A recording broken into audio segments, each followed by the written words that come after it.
Our next speaker this morning, Tom Hensley, is the president of Dairy Queen Corporate Stores, which are a wholly owned subsidiary of International Dairy Queen.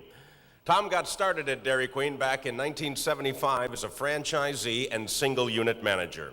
From there, he became vice president of development for Dairy Queen Enterprises.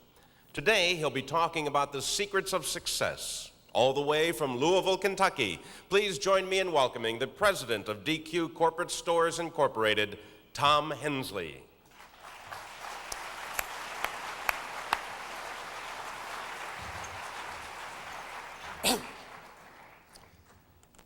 Good morning, members of one of the greatest industries in the world and members of the system within that industry that the world loves to love. I'm personally very grateful for the opportunities you, the franchisees and managers, and the board and officers of International Dairy Queen have afforded me and our people to be part of that system. By sharing a few thoughts, I hope to return a bit of the opportunity. Let's go back some, so you will better understand how I come to be here and put a little foundation under what I will be saying about the system later. In the early 1970s, I had a wonderful job. I worked for my small college in Kentucky. I was director of alumni affairs and also had responsibilities in student affairs. I generally loved the work and campus life. But a small problem began to develop. As wonderful as working on the campus was, I had trouble supporting my family. Nice as it was, atmosphere did not pay the bills or buy houses. So I decided to leave a great job at a great place and find a way to make money. A couple of issues came up very quickly. First, I had majored in history, not one of the better majors to enter high-paying jobs in the business world. Second, I had no money. My history major helped me develop some ability to study, to learn. My alumni job enabled me to know successful business people. So I talked to lots of folk and read about a lot of different businesses. The same problems kept me from being able to get a good paying position. No direct experience, no specific business educational background, and or no money to invest. I've always been very lucky, and luck opened a door. An acquaintance of mine was the local Burger Queen franchisee in Danville, Kentucky. He heard I was looking for work, which paid well, required no direct experience, and little investment. He said, "You can make a lot of money if you're willing to work hard, and the company will put you in business for very little capital." Indeed, to a history major with no business experience and no money, Burger Queen looked close to perfect. I made a deal. I borrowed $12,500 for my share of the capital from an old banker friend who could loan me the money only because he owned the bank and liked to back kids he'd watched grow up. On May 24th, 1975, after a great 4-week manager training course where I learned everything I needed to know about the quick service business, I opened my first restaurant. Now, most of you in this room have a pretty good idea of what happened next. All of a sudden, this business, which had been so simple in training, became really complicated. We opened at 5 in the morning and closed at midnight. I had no assistant managers, but 30 fairly well-trained employees. They were well-trained only because luck was with me. My first supervisor was a fantastic trainer. Probably without the work of my first supervisor and my absolute commitment to make this restaurant work, I would have failed the first 3 months. Even so, it was at best pure hell. More than one night, I lay on the quarry tile floor for half an hour to 45 minutes between getting the last fryer filtered, the last penny counted, the last piece of stainless steel wiped off, and turning the grill back up to cook eggs. Progress was miserably, painfully slow. Many nights I wondered, how could it be so hard? It had looked so simple. Could I be that dumb? Why couldn't I get a firm grip on this simple little restaurant? As little as I did know, and as little as I could do, I was from day one totally committed to having a really good restaurant from a customer standpoint. I did know you cannot make money without first getting money in the till. I wanted a clean, sharp restaurant, a clean, sharp, hustling crew, quick, courteous service, and good, well-prepared food. We opened up number one in sales among the 65 restaurants in our system at that time, and we never went down. I did not know much, but I did know customers really do pay the bills. About 6 months into the business, I began to see how I could take great care of my customers and make money.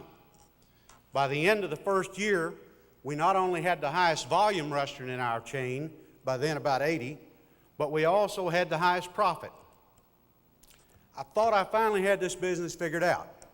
It had become simple again. So I decided to grow. I opened the second Burger Queen about a year after the first. Another level of education was about to be earned.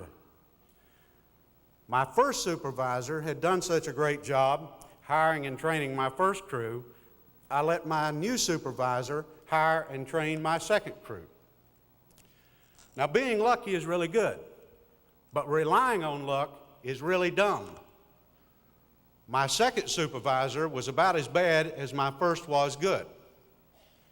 We set a new record for first week sales, and that's about as long as it lasted. This new supervisor had the laid-back style that was around in the 60s and early 70s. Everything was supposed to be fun. Our service was terrible, our food was at best mediocre, and our customers said, never again. So did I.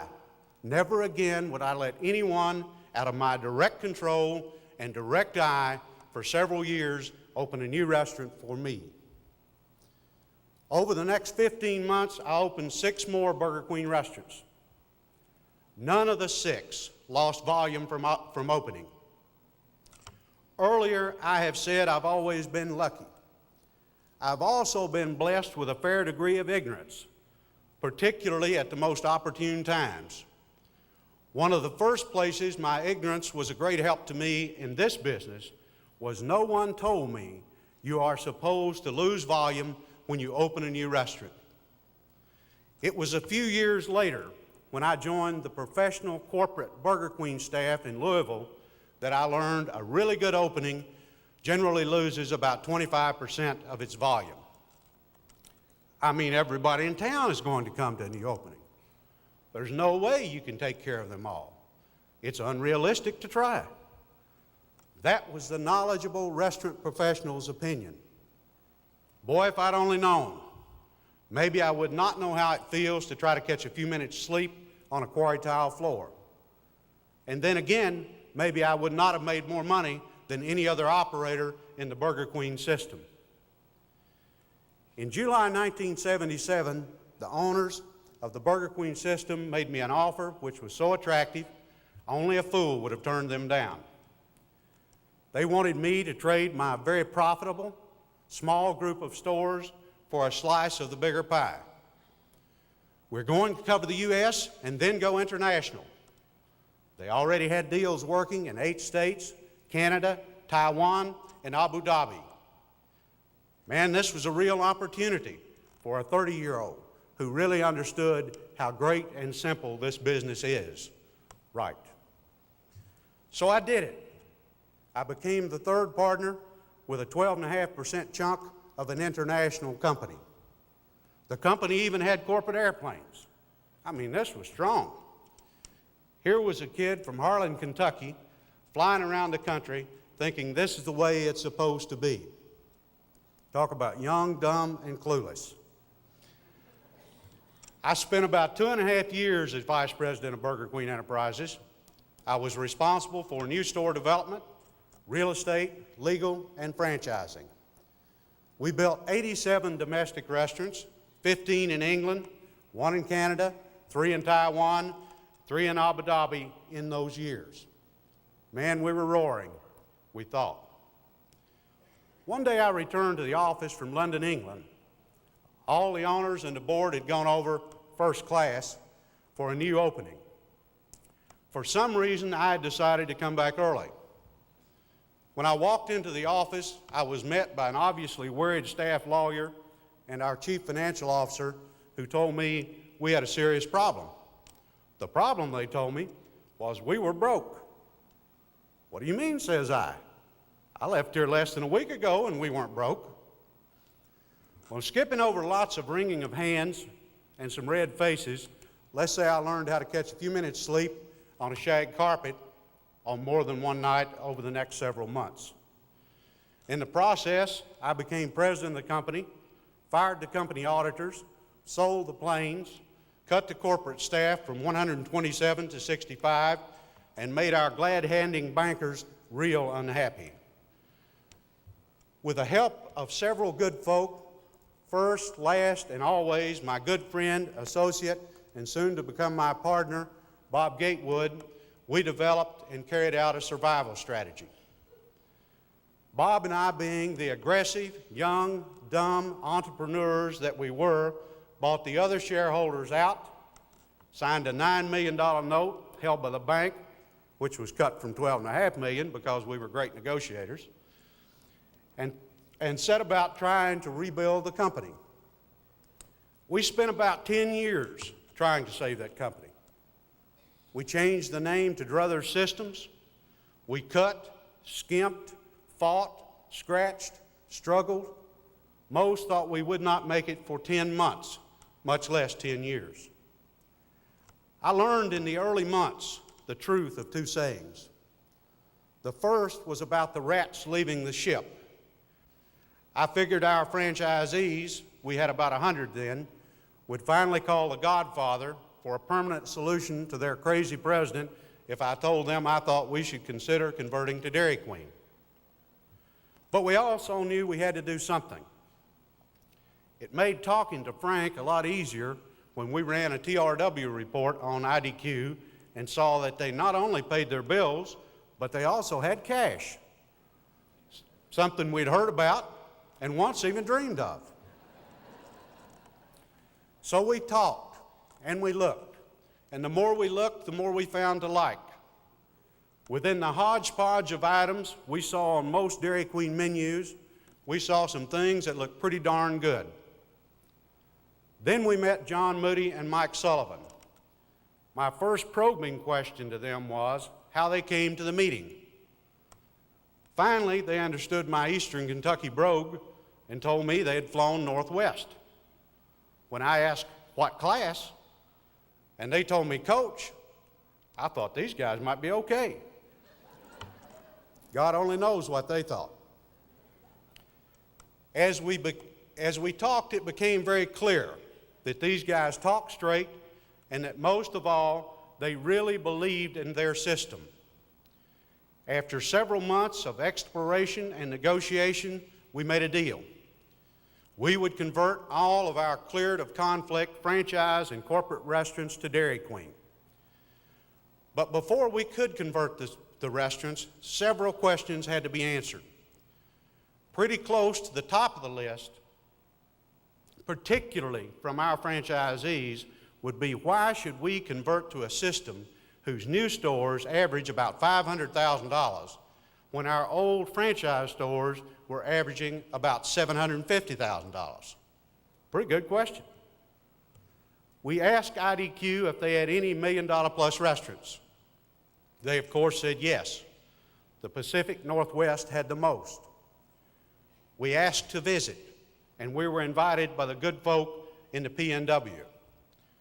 What our staff who went out to the Northwest found were some highly competitive restaurants in some very competitive markets which were doing some very impressive numbers.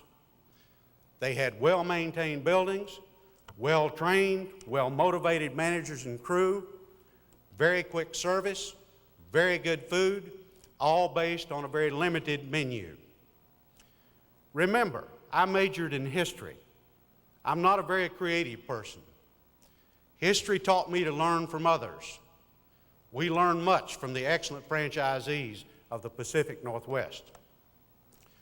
Most importantly, we learned Dairy Queen could compete well in very competitive markets like ours. McDonald's is our major competitor. It is in all of our metro markets and all but about half a dozen of our small towns.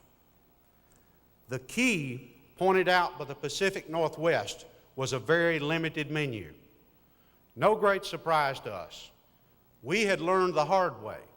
The more items you have on the menu, the harder every phase of the restaurant is to operate efficiently. Organization, training, storage, ordering, equipment, food quality, service, and controls all suffer with a large menu.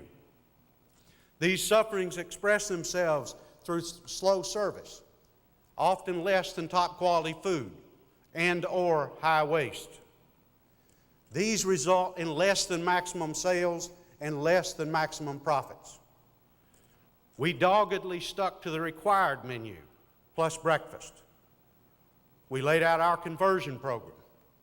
Skepticism was rampant among our folk, franchisees, landlords, and bankers. The bankers' skepticism made me feel much better. Any idea which impresses a modern banker would scare me to death. We converted one of each of our 3 different building designs to see if our well laid out plans would work in reality. The results were amazing. The first 3 conversions were completed just before our last Hawaiian convention. No announcements, no advertising. One day we were Druther's, the next day we were Dairy Queen. Sales took off immediately. The smallest increase was over 50%, the largest over 100%. I recall walking outside this hotel with Mike Sullivan and told him I was amazed. The best we had hoped for was to hold our food business and add some soft serve customers. But our food business was going up 30, 40, 50%.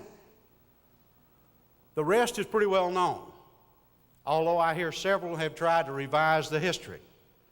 So on the screen, we will show the sales and profit results of our company from our last year as Druther's through our Dairy Queen years. These figures are for company-owned restaurants only. I'm extremely proud of these results. I am extremely proud of the people in our group and IDQ who made them possible. We took our risk, we used our brains, our experience, we learned from the experience of others who were very successful in Dairy Queen, and it worked. It really works. I said I'm really proud of our results, and I am, but I am not satisfied. We do a lot right, but we still have a long way to go before we get it right in every restaurant consistently. Some want only to point to what we do right. Some want only to point to what we do wrong. They are both wrong. There is an old saying attributed to some old cowboy which goes something like this: if you're going to take the measure of a man, take the whole measure. Take the whole measure of us, and you will see we have proven that even doing a lot wrong, the Dairy Queen system contains the most competitive quick-service restaurant concept in the world.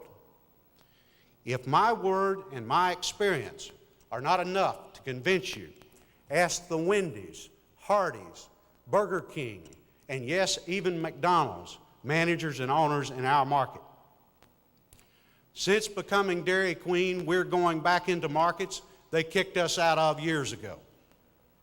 Now we're doing a little kicking of our own. Beyond question, it feels a lot better to be the kick-or than the kick-ee. Now back to my beginning propositions.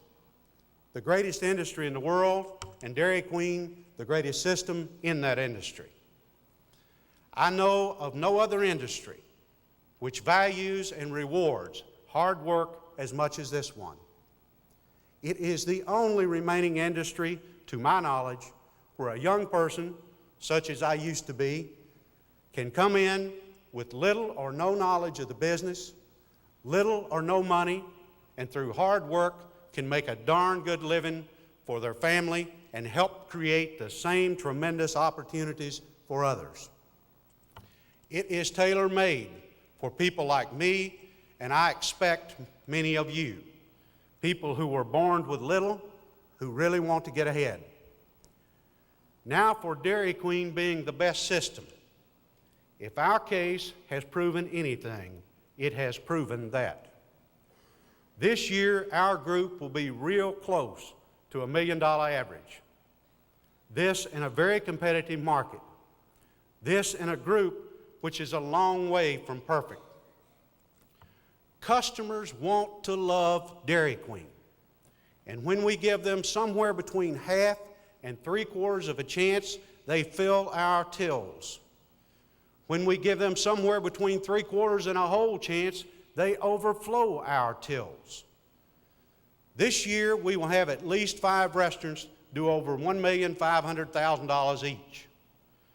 Nobody else in this industry has a system which can do that kind of business without investing several $100,000 more than a first-rate new Dairy Queen cost. I've told you a good deal about my business experience today. Primarily, I've told you these things to let you know that I know a few things about the business. I've learned it the hard way. From single unit management to corporate headquarters, I have made about every mistake that one can make at each level. But I've tried really hard not to make the same mistake twice. I am still a single unit manager at heart. And I've learned clearly that the single unit manager is the heart of our business. Without her or him making sure that their restaurant is sharp every day for every customer, every product, and the money gets in the bank, no system works very well. We can have tremendous corporate plans, tremendous strategies developed by the very best minds, but if the individual restaurant manager does not buy in with enthusiasm, they won't work. And conversely, if an individual restaurant manager runs their restaurant with enthusiasm and high standards, he will make a bad plan look pretty darn good. Now, most of you know our group is now owned by a subsidiary of IDQ. On February 5th of this year, I signed a 3-year contract to serve as president of that subsidiary. At the end of those 3 years, I have no clue what, if any, official role I will have in the Dairy Queen system.